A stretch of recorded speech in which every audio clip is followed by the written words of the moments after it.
This is a true horrifying story, part 4. There are a couple of paranormal spots in the UAE that are known to be haunted, such as the Pan Emirates Tunnel, the Khail Gate building, the ghost town in Ras Al Khaimah, the Jumeirah house. But by far, the most haunted place, the most place that made visitors' spines shiver, with the most recorded paranormal incidents, is Al Qasimi Palace in Ras Al Khaimah. This palace was built by the late Sheikh Abdulaziz bin Hamid Al Qasimi in 1985. Since the late 1980s, this palace was already abandoned with all the furnitures inside. A man was called to come into this palace 20 years ago. He was a little bit worried because he knows about the supernatural spirits that roam its halls. He had a maintenance work order to work in one of the rooms in that palace since the palace was sold to someone else. On the first day of his jobs, things such as his tools would be found misplaced. He would take something out of his bag and then leave, come back, and that tool is back in the bag again. These few things were only confusing him. He did not think otherwise.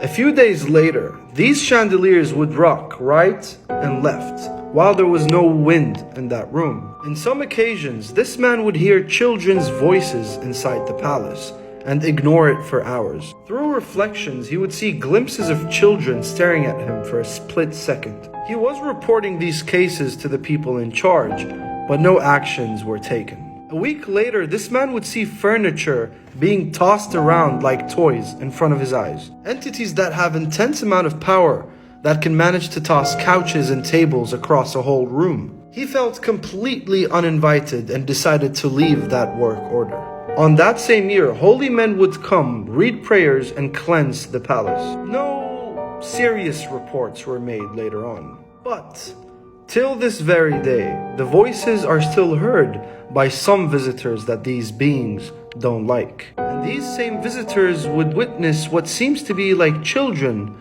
would stare at them from the windows as they walk out.